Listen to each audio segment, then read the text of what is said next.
Hi friends, നമസ്കാരം. Krishna's story ടൈമിലേക്ക് സ്വാഗതം.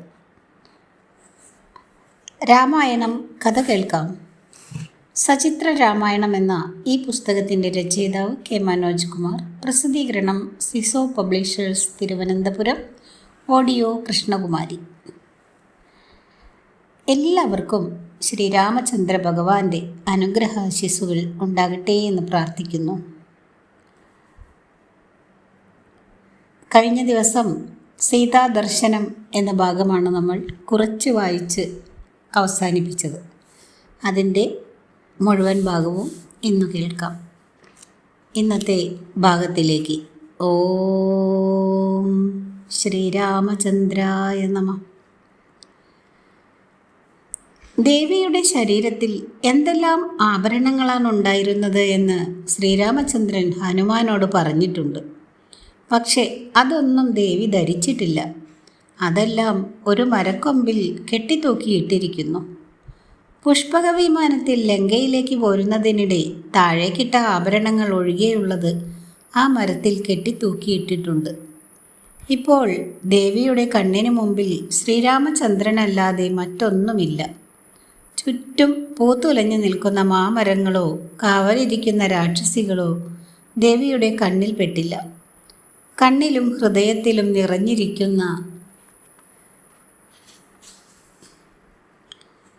നിറഞ്ഞിരിക്കുന്നത് ഒരു രൂപം മാത്രം, ശ്രീരാമചന്ദ്രൻ. ആ ഇരിപ്പു കണ്ടിട്ട് വാനരനായ ഹനുമാന് പോലും ദുഃഖം സഹിക്കാൻ കഴിഞ്ഞില്ല. അപ്പോൾ മാത്രമാണ് ഹനുമാൻ ദേവിക്ക് ചുറ്റുമിരുന്ന രാക്ഷസികളെ ശ്രദ്ധിച്ചത്. ഘോരരൂപിണികളായ അവരെ കാണുമ്പോൾ തന്നെ ആരും നടുങ്ങിപ്പോകും. വൈരൂപ്യങ്ങളെല്ലാം ഒത്തുചേർന്ന രാക്ഷസികളാണ് ദേവിക്ക് ചുറ്റും കാവൽ നിർത്തിയിരിക്കുന്നത്. അങ്ങനെ ഇരിക്കെ സമയം പോയതറിഞ്ഞില്ല. ബ്രഹ്മമുഹൂർത്തമായി രാവണൻ കിടക്ക വിട്ട് എഴുന്നേറ്റു. സീതയെക്കുറിച്ചുള്ള ചിന്ത രാവണൻ്റെ ഹൃദയത്തെ മഥിച്ചു. ആ ചിന്ത കൂടുതൽ ശല്യം ചെയ്തപ്പോൾ സർവ്വ ആഭരണങ്ങളും അണിഞ്ഞ് രാവണൻ അരമനയിൽ നിന്നും പുറപ്പെട്ടു. പൂക്കളും പഴങ്ങളും വീണ് മൂടപ്പെട്ട ഭൂമി ആ രാക്ഷസ ചക്രവർത്തി നോക്കിക്കണ്ടു. ദശഗ്രീവൻ്റെ തൊട്ടു പിന്നാലെ അനേകം രാക്ഷസ സ്ത്രീകളും നടന്നു വന്നു. അവർ ആലവട്ടവും വെഞ്ചാമരവും വീശിക്കൊണ്ടിരുന്നു. ജലവുമായി കുറേ സ്ത്രീകൾ മുന്നിൽ നടന്നു. ആയുധമേന്തിയ രാക്ഷസന്മാർ പിന്നിൽ അകമ്പടി സേവിച്ചു. പൂർണ്ണചന്ദ്രനെ പോലെ ശോഭിച്ച ഒരു സ്ത്രീ രാവണൻ്റെ തൊട്ടു പിന്നിലായി നടക്കുന്നു. ഉറക്കം വിട്ട് എണീറ്റ ഉടനെയുള്ള യാത്രയാകയാൽ അവരിൽ പലരും വസ്ത്രങ്ങൾ ശരിക്കും ഉടുത്തിരുന്നില്ല. സുന്ദരിമാരായ സ്ത്രീകളാൽ അനുഗമിക്കപ്പെട്ട രാക്ഷസേശ്വരൻ്റെ യാത്ര അശോകവനിയിൽ ചേക്കേറിയിരുന്ന പക്ഷികളെ ഉണർത്തി. രാവണനെ കുറച്ചുകൂടി അടുത്തു കാണുന്നതിനായി ഹനുമാൻ മെല്ലെ താഴേക്കിറങ്ങി. താഴെ ഇടതൂർന്ന ഒരു ശിഖരത്തിലിരുന്ന് ലങ്കേശ്വരൻ്റെ തേജസ് നോക്കിക്കണ്ടു. രാവണനെ അടുത്ത് കണ്ടപ്പോൾ കൊടുങ്കാറ്റിൽപ്പെട്ട വാഴയില പോലെ ദേവി അടിമുടി വിറച്ചു. കൈകൾ കൊണ്ട് ശരീരം ഒന്നുകൂടി മറച്ചു ജാനകി ദേവി പതുങ്ങിയിരുന്നു. മഹാതപസ്വിനിയെ പോലെ ഇരിക്കുന്ന സീതാദേവിയോട് രാവണൻ തൻ്റെ വികാരങ്ങളെ മധുരമായ വാക്കുകളിൽ ഒതുക്കി. ഹേ ദേവി, എന്തിനാണ് എന്നെ ഇങ്ങനെ ഭയപ്പെടുന്നത്? പ്രിയപ്പെട്ടവളെ, ഞാൻ നിന്നെ അങ്ങേയറ്റം സ്നേഹിക്കുന്നു. മാത്രമല്ല എൻ്റെ ഭാര്യയാകുവാൻ പ്രാർത്ഥിക്കുകയും ചെയ്യുന്നു. നിനക്ക് അഹിതമായുള്ളതൊന്നും ഇവിടെ ഉണ്ടാവുകയില്ല. അന്യരുടെ സ്ത്രീകളെ അപഹരിക്കുന്നത് രാക്ഷസന്മാരുടെ ധർമ്മത്തിന് ചേർന്നതാണ്. അതിനാൽ ഈ അപഹരണവും എനിക്ക് യുക്തമായിട്ടുള്ളത് തന്നെയാണ്. നിന്നോടുള്ള സ്നേഹം മൂലമാണ് ഞാൻ മറ്റൊന്നും ചെയ്യാതിരുന്നത്. ദേവിയുടെ ദുഃഖം കാണാൻ എനിക്ക് ശക്തിയില്ല. ഇങ്ങനെ വെറും നിലത്ത് കിടക്കരുത്. പട്ടിണി കിടക്കുകയും അരുത്. ദിവ്യമായ ആഭരണങ്ങൾ ധരിക്കുകയും സ്വാദിഷ്ടമായ ഭക്ഷണങ്ങൾ കഴിക്കുകയും ചെയ്യൂ. ലങ്കയുടെ സിംഹാസനം എന്നോടൊത്ത് പങ്കുവയ്ക്കൂ. നിന്റെ ഏതാഗ്രഹവും സാധിച്ചു തരാൻ ഞാൻ തയ്യാറാണ്. നിന്റെ സുഖത്തിനായി 3 ലോകങ്ങളെയും കാഴ്ചവെക്കാൻ എനിക്ക് കഴിയും. ശ്രീരാമൻ്റെ കാര്യം ആലോചിച്ചു നോക്കൂ. അവൻ ഒടുക്കാനുള്ളത് മരവുരി മാത്രമാണ്. സുഖം എന്തെന്ന് രാമൻ ഇനി അറിയാനും പോകുന്നില്ല. പിന്നെ വെറുതെ എന്തിന് ഈ ജീവിതം പാഴാക്കുന്നു? മഹാസാഗരം കടന്ന് ലങ്കയിൽ കഴിയുന്ന സീതയെ കാണാൻ രാമന് ഒരിക്കലും ആവുകയുമില്ല. ലങ്കേശ്വരൻ്റെ ഈ വാക്കുകൾ സീതയെ കൂടുതൽ ദുഃഖിതയാക്കുകയേ ചെയ്തുള്ളൂ. ആ രാക്ഷസനോട് സംസാരിക്കുന്നത് തന്നെ ധർമ്മത്തിനെതിരാണോ എന്നുപോലും ദേവി സംശയിച്ചു. എങ്കിലും ആത്മാഭിമാനത്തോടെയും ചെറിയ പുഞ്ചിരിയോടെയും സീത അതിന് മറുപടി നൽകി. ഹേ ലങ്കേശ്വര, അങ്ങേക്ക് നന്മ വേണമെങ്കിൽ മനസ്സ് എന്നിൽ നിന്നും മോചിപ്പിച്ചുകൊള്ളൂ.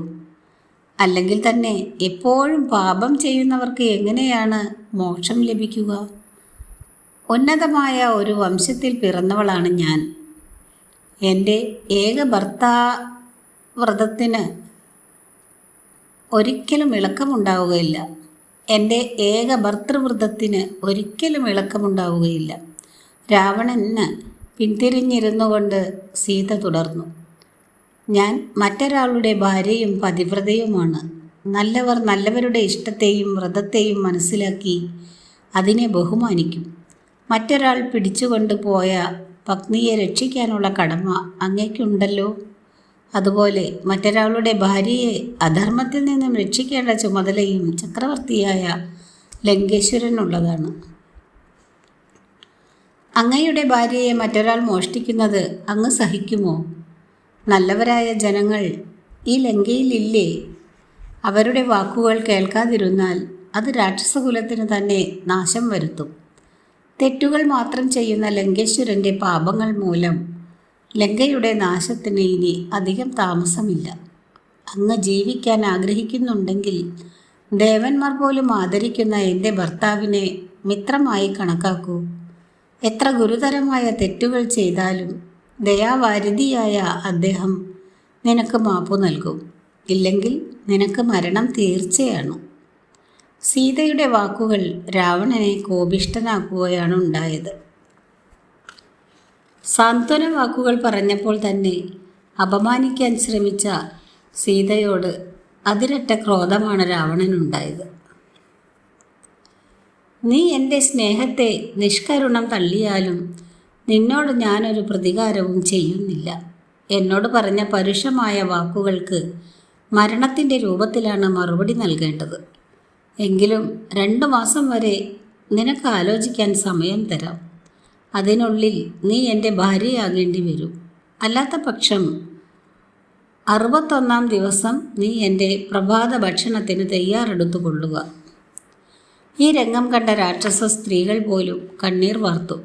അവരിൽ ചിലർ കൈകൊണ്ട് ദേവിയോട് നിശബ്ദമായിരിക്കാൻ ആംഗ്യം കാണിച്ചു. കോപം കൊണ്ട് തുള്ളിവിറച്ച ദശാനനൻ കാവൽക്കാരികളായ രാക്ഷസിമാരോട് ഏത് ഉപായവും ഉപയോഗിച്ചും സീതയെ തൻ്റെ വശത്താക്കണമെന്ന് കൽപ്പിച്ചു.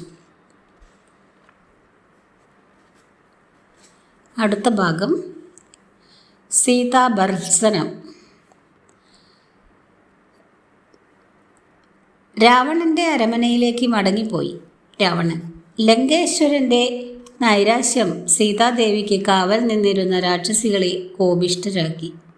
അവർ സീതയോട് പറഞ്ഞു, ബ്രഹ്മാവിൻ്റെ മാനസപുത്രന്മാരായ മരീചി, അത്രി, അങ്കിരസ്, പുലസ്ത്യൻ, പുലഹൻ, ക്രതു എന്നീ പ്രജാപതികളുണ്ടായി. അവരിൽ പുലസ്ത്യൻ്റെ പുത്രനാണ് വിശ്രവസ്. മഹർഷിമാരുടെ ഇന്ദ്രനായ വിശ്രവസിൻ്റെ പുത്രനാണ് ലങ്കേശ്വരനായ രാവണൻ. ആ മഹാനുഭാവൻ്റെ ഭാര്യയായിരിക്കാൻ നീ എന്തുകൊണ്ടും യോഗ്യയാണ്. ദേവാസുര സ്ത്രീകളിൽ വെച്ച് ഏറ്റവും സുന്ദരിയായ മണ്ഡോദരിയെ പോലും ഉപേക്ഷിച്ചിട്ടാണ് രാവണ മഹാരാജാവ് നിന്റെ അടുത്ത് വന്നത്. അത് നിന്നോടുള്ള സ്നേഹാധിക്യം മൂലമാണ്. ഇങ്ങനെ ഓരോ രാക്ഷസിയും ദേവിയെ പ്രലോഭിപ്പിക്കുകയും ഭയപ്പെടുത്തുകയും ചെയ്തുകൊണ്ടിരുന്നു. ഈ പ്രലോഭനങ്ങൾ കൂടി വന്നതോടെ രാവണനോടുള്ള വെറുപ്പ് ദേവിയിൽ വളർന്നു വരികയും ചെയ്തു. ഈ സംഭാഷണം മുഴുവൻ ശിംശപാ വൃക്ഷത്തിൽ ഇരുന്നിരുന്ന ഹനുമാൻ കേൾക്കുന്നുണ്ടായിരുന്നു. എല്ലാവരാലും ശകാരിക്കപ്പെട്ട് ദുഃഖക്കടലിലേക്ക് ആണ്ടുപോയ സീതാദേവിയുടെ കണ്ണുകളിൽ നിന്ന് കണ്ണുനീർ ധാരധാരയായി ഒഴുകി. ദേവി ശ്രീരാമചന്ദ്രനെ വിളിച്ച് വിലപിച്ചു. ദുഃഖിതയായ ഞാൻ മരണത്തിൻ്റെ മുൻപിൽ പെട്ടിരിക്കുകയാണ്. ദേവനെ ഞാൻ ഇനി കാണുകയില്ലായിരിക്കാം. ഈ ജീവിതം തന്നെ അവസാനിപ്പിക്കുവാനാണ് ഞാൻ ആഗ്രഹിക്കുന്നത്. അങ്ങയെ പിരിഞ്ഞ് ഈ മഹാപാപം അനുഭവിച്ച എൻ്റെ ഈ ജീവിതം എത്രമേൽ അധപ്പതിച്ചതാണ്. എല്ലാം എൻ്റെ ഭാഗ്യദോഷമെന്നല്ലാതെ എന്തു പറയാൻ? അങ്ങെന്താണ് എന്നെ വീണ്ടെടുക്കാൻ ശ്രമിക്കാത്തത്? ഇങ്ങ് ലങ്കയിലെത്തുവാൻ രാമബാണങ്ങളെ ഒന്നും തടസ്സപ്പെടുത്തുകയില്ല. എനിക്കറിയാം, ഞാൻ ലങ്കയിലുണ്ടെന്നറിഞ്ഞാൽ പിന്നെ ഈ രാക്ഷസകുലമേ ഉണ്ടാവുകയില്ലെന്ന്. ഇനി താമസമില്ലാതെ അങ്ങയോടൊപ്പം ചേർന്നില്ലെങ്കിൽ ഞാൻ മരണം വരിക്കുമെന്നത് തീർച്ചയാണ്. ഒരുപക്ഷെ വിരക്തി കൊണ്ട് അങ്ങ് എന്നെ അന്വേഷിച്ചില്ലെന്നും വരാം.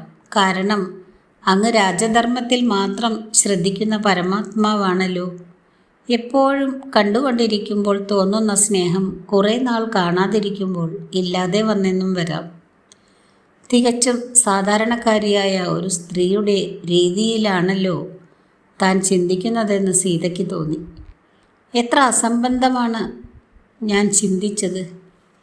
ശ്രീരാമചന്ദ്രനെക്കുറിച്ച് അങ്ങനെ ആലോചിക്കുകയേ അരുത്.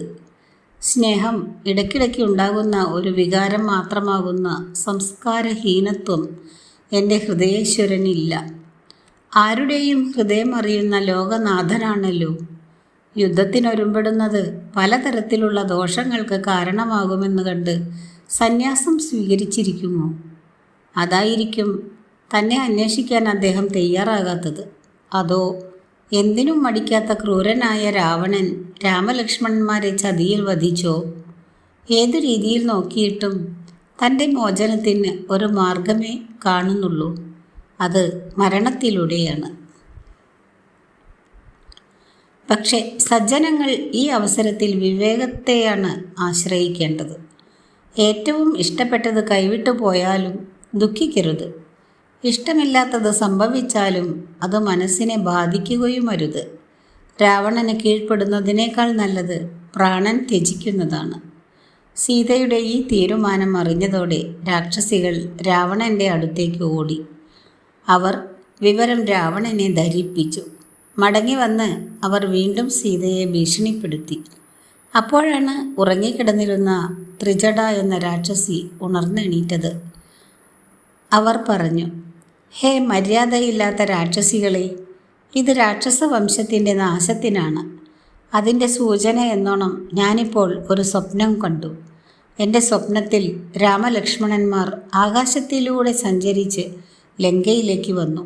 എന്നിട്ട് പാൽക്കടലിൻ്റെ നടുവിൽ നിൽക്കുന്ന സീതാദേവി ശ്രീരാമചന്ദ്രനോട് ചേരുന്നത് ഞാൻ കണ്ടു. പിന്നീട് സൂര്യചന്ദ്രന്മാരെ പോലെ തോന്നിച്ച രാമലക്ഷ്മണന്മാർ മാമല പോലെ വലിയ ഒരാനയുടെ പുറത്ത് എഴുന്നള്ളുന്നത് കണ്ടു. രാമചന്ദ്രൻ്റെ നിർദ്ദേശാനുസരണം സീതാദേവിയും ആനപ്പുറത്ത് കയറി.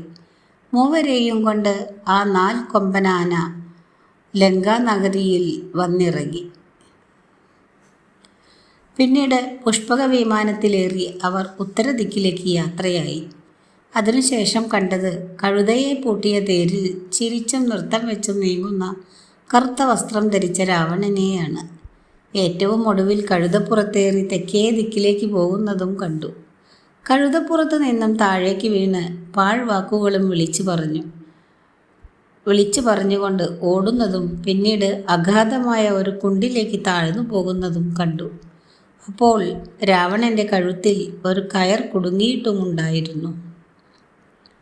രാവണൻ്റെ പുത്രന്മാരും കുംഭകർണനും തല മൊട്ടയടിക്കപ്പെട്ട നിലയിൽ കണ്ടു. എന്നാൽ വിഭീഷണൻ മാത്രം 4 കൊമ്പൻ ആനപ്പുറത്ത് വെൺകൊറ്റക്കുട ചൂടി നിൽക്കുന്നതായാണ് കണ്ടത്. ലങ്കാനഗരി തന്നെ സമുദ്രത്തിൽ ആണ്ടുപോകുന്നതായും കണ്ടു. ഇതിനെല്ലാം പുറമെ കരുത്തനായ ഒരു വാനരൻ ലങ്കാനഗരത്തെ ഭസ്മമാക്കുന്നതും ഇപ്പോൾ ഞാൻ കണ്ടതാണ്. അതിനാൽ ജീവൻ വേണമെന്നുണ്ടെങ്കിൽ നിങ്ങൾ സീതയുടെ അടുക്കൽ നിന്ന് ഓടിപ്പോയിക്കൊള്ളിൻ, അല്ലെങ്കിൽ സീതാദേവിയോട് മാപ്പു ചോദിക്കിൻ. ഈ സ്വപ്നവാർത്ത കേട്ടുകഴിഞ്ഞ ഉടനെ യാതൊരു കാരണവും കൂടാതെ ദേവിയുടെ ഇടത്തെ കൈ തുടിച്ചു. ദേവിയുടെ മൃദുവായ ഇടത്തെ തുടയും അതേസമയം വിറച്ചു. ശ്രീരാമചന്ദ്രൻ്റെ വിജയം സൂചിപ്പിക്കുന്ന ത്രിജടയുടെ സ്വപ്നം ദേവിയെ അങ്ങേയറ്റം സന്തോഷിപ്പിച്ചു. മാത്രമല്ല, ത്രിജടയുടെ സ്വപ്നം ഫലിക്കുകയാണെങ്കിൽ അവർക്ക് അഭയം നൽകാം എന്ന് ദേവി വാക്കുകൊടുത്തു.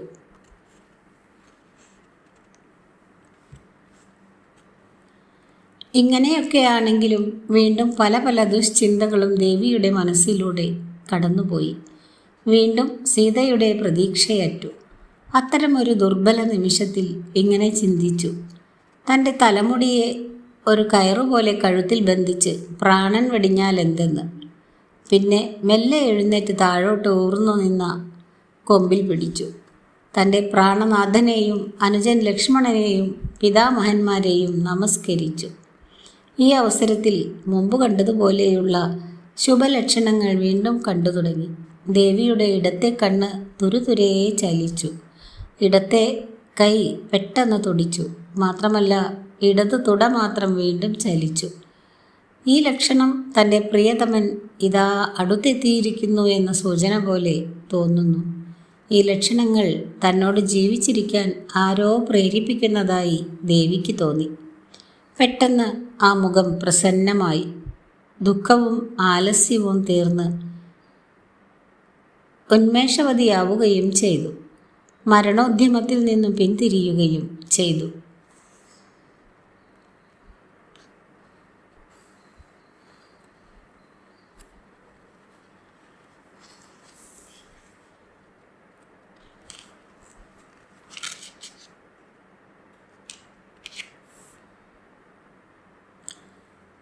ഇതോടുകൂടി ഇന്നത്തെ ഈ ഭാഗം ഇവിടെ അവസാനിപ്പിക്കുകയാണ്. അടുത്ത ഭാഗമായ ഹനുമത് സീതാ സംവാദം അടുത്ത ദിവസം കേൾപ്പിക്കാം. വീഡിയോ ഇഷ്ടമായാൽ എല്ലാവരും ഒന്ന് ലൈക്ക്, ഷെയർ, സബ്സ്ക്രൈബ് ചെയ്യുക. Thank you.